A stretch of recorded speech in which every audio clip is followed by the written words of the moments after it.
February 20th, 1950. Naples, Italy. Lucky Luciano opened his door and found 5 packages waiting on his doorstep.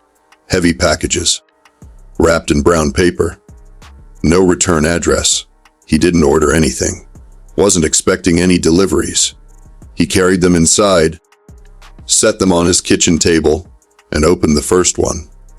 What he saw inside made him close the door, cancel every meeting, and make a phone call that would echo through the American underworld for decades. Because those 5 packages weren't gifts. They were a message from Bumpy Johnson. A message written in a language every gangster understands. And when you hear what was inside those packages, you'll understand why Lucky Luciano, the man who built the commission, who survived 50 stab wounds, who never backed down from anyone, never sent another man to Harlem for the rest of his life. To understand what happened in 1950, you need to understand the impossible situation Lucky Luciano faced. By 1950, Lucky was living in forced exile in Naples. The U.S. government had deported him in 1946, calling him undesirable. But even from across the ocean, he still controlled the most powerful crime family in New York. He had men in place. Frank Costello running day-to-day operations. Meyer Lansky handling the money. Vito Genovese waiting in the wings, hungry for power. And they all reported back to Charlie Lucky in his villa overlooking the Mediterranean. But there was one neighborhood in New York that Lucky's organization couldn't touch. One territory that remained completely independent. Harlem, Ellsworth Bumpy Johnson controlled Harlem like a medieval king controlled his castle. Numbers rackets, policy banks, protection operations, all of it flowed through Bumpy. And Bumpy didn't answer to the Italian families. Didn't pay tribute. Didn't ask permission. This bothered Lucky's lieutenants, especially Vito Genovese. Charlie, Genovese said during a transatlantic phone call in January 1950. Harlem is making millions and we're not seeing a dime. Bumpy has an understanding with us, Lucky replied. We stay out of Harlem. He stays out of our territories. That understanding was made 20 years ago. Times have changed. Bumpy hasn't changed. Then maybe it's time someone changed the situation. Lucky was quiet for a moment. He respected Bumpy, had always respected him. But Genovese had a point. Harlem represented money they weren't making, territory they didn't control, and control was power. What are you proposing? Lucky asked. Let me send some people. Establish operations. Show presence. We don't have to go to war. Just remind Bumpy that he's not untouchable. Lucky thought about it. From Italy, everything seemed manageable. Theoretical. He wasn't on the ground, wasn't seeing Bumpy every day, wasn't feeling the weight of his reputation. Send men, Lucky said finally, but professionals, no cowboys. No violence unless absolutely necessary. Understood. And Vito, if this goes wrong, it's on you. It won't go wrong, but it did. Very, very wrong. February 1950. 5 men arrived in New York from Chicago and Detroit. Professional enforcers, experienced in establishing operations in hostile territory. Tony Bacalus, Vincent Vinny Russo, Michael Delaney, Sal Martino, Frank the Hammer Costanza. These weren't street thugs. These were soldiers with R.A. Somes. Between them, they had over 40 years of organized crime experience. Extortion, gambling operations, enforcement, collection. They knew how to move into a neighborhood quietly, set up gambling houses, recruit local dealers, offer protection to businesses. The plan was simple. Phase 1, establish 3 policy banks in East Harlem. Recruit local numbers runners. Offer better odds than Bumpy's operations. Phase 2, approach businesses. Offer insurance against trouble. Build a client base. Phase 3, expand. Once they had a foothold, bring in more men, more operations. slowly take over Harlem, block by block. The 5 men checked into a hotel in Midtown. Not in Harlem, too obvious. They'd commute in during the day, scout locations, make contacts. What they didn't know was that Bumpy Johnson knew they were coming before they even landed in New York. Bumpy had eyes everywhere. In hotels, in restaurants, in train stations and airports. People who worked legitimate jobs during the day and reported to Bumpy at night. A porter at the hotel, where the 5 Italians checked in, noticed them. Noticed how they carried themselves. Noticed the expensive suits and the watchful eyes. He made a phone call. Mr. Johnson, 5 men just checked in. Out of towners. Chicago accents. Asking questions about Harlem. Bumpy thanked him, hung up, made another call. Illinois, I need you to follow 5 men. Chicago types, staying at the Lexington Hotel. I want to know everywhere they go, everyone they talk to. Don't approach them. Just watch. Illinois Gordon was one of Bumpy's best surveillance men, invisible, patient, thorough. For 3 days, Illinois followed the 5 Italians. Watched them scout locations. Watched them talk to potential recruits. Watched them case businesses. On the 4th day, Illinois reported back to Bumpy. They're setting up policy banks. 3 locations, 116th Street, 125th Street, and 135th. They've already recruited 4 local guys. Promised them better splits than you pay. Bumpy listened in silence. Then asked one question. Do they know we're watching? No, boss. They're confident. Acting like they own the place already. Bumpy nodded slowly. Let them set up. Let them feel comfortable. You want them to establish operations. I want them to commit. Once they're committed, they can't run. Then we move. February 14th, 1950, Valentine's Day. Ironic timing for what was about to happen. The 5 Italian enforcers had established their first policy bank, a storefront on the 125th Street. Front operation, a social club. Back room, numbers running. They'd recruited 8 local dealers, printed their own policy slips, set their own odds. Business was starting to flow. Small at first, but growing. Tony Bacalus, the leader, called Genovese from a payphone. We're operational. First location running smooth. The locals are responding well. Better odds bring better business. Any problems with Johnson? Haven't seen him. Haven't heard from him. I think he's letting it slide. Or he's watching. If he's watching, he's not doing anything about it. We're good, but they weren't good. That same night, Bumpy called a meeting at Small's Paradise. His core crew. 20 men. The ones he trusted completely. Gentlemen, Bumpy said calmly, we have visitors. 5 Italians working for Genovese. They've opened a policy bank on 125th. One of his men spoke up. You want us to shut it down? No. I want you to let it run for 3 more days. Let them relax. Let them think they're safe. Then, on the 3rd night, we collect them. All 5. Same night. No mistakes. I want them alive first. Then we send a message. His men nodded. They understood. This wasn't just about stopping competition. This was about sending a message that would echo through every Italian family in New York.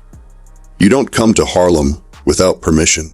February 17th, 1950, 1100 p.m., the 5 Italian enforcers were leaving their policy bank on 125th Street. Good night. Solid take. They were feeling confident. See, Tony Bacalus said, I told you Bumpy's not doing anything. He's getting old. Losing his grip. Vinnie Russo laughed. Or he's scared of Genovese. They walked toward their car, parked 2 blocks away. That's when the lights went out.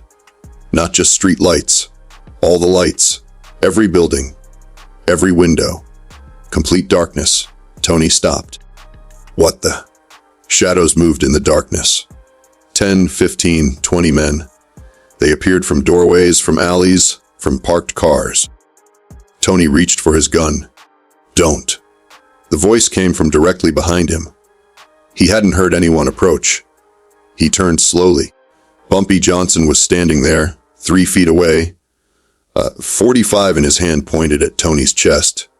"Evening, gentlemen." "Welcome to Harlem." Vinny tried to run. Made it 5 steps before 3 men tackled him to the ground. The other Italians froze. Bumpy walked around them slowly, inspecting them like a general inspecting troops. "You boys are pretty brave, coming into my neighborhood, setting up operations, not even asking permission." Tony found his voice. "We're just businessmen. Free market." Bumpy smiled. "Free market? That's funny. You know what's not funny? Disrespect. You disrespected me? You disrespected Harlem. And now you're going to help me deliver a message." "To who?" "To the man who sent you." Bumpy nodded to his crew. They moved in quickly, disarmed all 5 Italians, tied their hands behind their backs, put hoods over their heads, load them up, take them to the warehouse. The 5 men were pushed into cars. 3 different cars, separated. They drove for 20 minutes. None of the Italians knew where they were going. The hoods stayed on. When the cars stopped and they were pulled out, they could hear water, river sounds, boat horns. They were near the docks. They were dragged into a building. Old warehouse, empty, cold. The hoods came off. All 5 Italians were there, tied to chairs in a circle facing each other. Bumpy stood in the center. Around him, 20 of his men, all armed. "Here's what's going to happen," Bumpy said calmly. "You're going to go back to Chicago, Detroit, wherever you came from. But first, you're going to deliver something for me." "Deliver what?" Bumpy walked over to a table, picked up a phone, dialed. "It's done. Send the car." He hung up, turned back to the 5 Italians. "Your boss, Genovese, he thought he could walk into Harlem and take what's mine. He was wrong. And you 5, you're going to help me explain that to him. We'll tell him. We'll tell him it was a mistake. Just let us go." Bumpy shook his head slowly. Words don't mean anything to men like Genovese. He needs something more permanent. That's when the Italians understood. They weren't leaving this warehouse alive. Tony started praying quietly in Italian. Bumpy walked to the door, stopped, looked back. "For what it's worth, this isn't personal. It's just business. But in Harlem, I am the business." He walked out. His men stayed behind. February 20th, 1950. 6:30 a.m. Lucky Luciano's safe house in Naples, Italy. He was still sleeping when the phone rang. "Charlie, it's Costello. You need to get on a secure line." Lucky woke up fast. "What happened?" "The 5 men we sent to Harlem." "They're gone?" "Gone." "What do you mean gone?" "I mean we can't find them. They missed check in 3 days ago. We've been looking. Nobody's seen them." Lucky sat up. "Did Bumpy?" "We don't know." "But Charlie, there's something else." "What?" "Genovese got a delivery this morning. At his house. 5 packages." Lucky went cold. "What was in them?" Costello was quiet for a long moment. "The men, Charlie. The 5 men. Bumpy sent them back in pieces." The phone nearly slipped from Lucky's hand. "You're sure?" "Genovese identified them. Personal effects, rings, watches, and other things. Bumpy made sure we'd know who they were.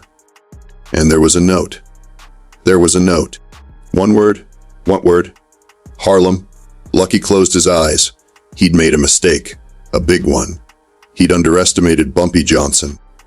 Thought age had softened him. Thought distance had weakened his grip. He was wrong. "Call Genovese," Lucky said quietly. "Tell him we're done in Harlem. No more men, no more operations. Bumpy Johnson owns Harlem. Period. Charlie. Genovese is talking about war. He wants revenge. Then Genovese is a fool. You don't go to war with Bumpy Johnson on his own territory. You'd lose. We'd all lose. Tell him to stand down. He won't listen to me. Then I'll tell him myself. 2 hours later, Lucky called Genovese directly. Vito, I heard about the delivery. Those were my men, Charlie. Our men? And now they're dead because you sent them somewhere they didn't belong. So we just accept this. Let Bumpy Johnson murder 5 of our people? Yes. That's exactly what we do. Because those 5 men died sending us a message. A message we need to hear. What message? That Harlem belongs to Bumpy Johnson. Not today, not tomorrow, not ever. We had an understanding, you broke it. He reminded us why that understanding existed. You're afraid of him. I respect him. There's a difference. And if you're smart, you'll respect him too. Because the alternative is a war you cannot win. Genovese hung up, angry, humiliated, but he followed orders. No more men went to Harlem. The story of the 5 packages spread through the underworld like wildfire. Nobody knew all the details. How Bumpy had killed them. Where. When. But everyone knew the outcome. 5 Italian enforcers went to Harlem. 5 packages came back. The message was clear. Harlem was off limits. Years later, after Bumpy's death in 1968, an old associate was asked about that night. What really happened to those 5 men? The associate smiled grimly. Bumpy caught them, tied them up, and then he did something I'd never seen him do before. What? He talked to them for hours, explained why they had to die. Not out of anger. Out of necessity, he said, nothing personal. But if I let you live, 10 more will come, and then 100. This ends with you. And then he made it quick, clean, professional. Because Bumpy wasn't cruel. He was just absolute. The 5 packages that arrived on Lucky's doorstep became legendary. A cautionary tale. A warning. You don't enter Bumpy Johnson's territory without permission. And if you try, you don't come back. At least not in one piece. Lucky Luciano, sitting in his Italian villa, understood the message perfectly. He never sent anyone to Harlem again. Never tested Bumpy again. Never questioned the understanding they'd built decades earlier. Because some men you can threaten. Some men you can bide. Some men you can intimidate. But Bumpy Johnson wasn't some men. He was the king of Harlem. And kings don't negotiate with invaders. They send them back as a warning to anyone else who might try. February 20th, 1950. 5 packages on a doorstep. 1 word on a note. And a message that echoed through the underworld for decades. Harlem belongs to Bumpy Johnson. Forever. If this story showed you why they called him the Godfather of Harlem, hit that subscribe button. We're telling the untold stories from the era when respect was earned with action, not words. Drop a comment. Do you think Bumpy went too far? Or was this exactly the message that needed to be sent? Turn on notifications because next week we're revealing what happened when Lucky and Bumpy finally met face to face after this incident. And what they said to each other changed their relationship forever. Remember, in Harlem, Bumpy Johnson didn't make threats. He made demonstrations.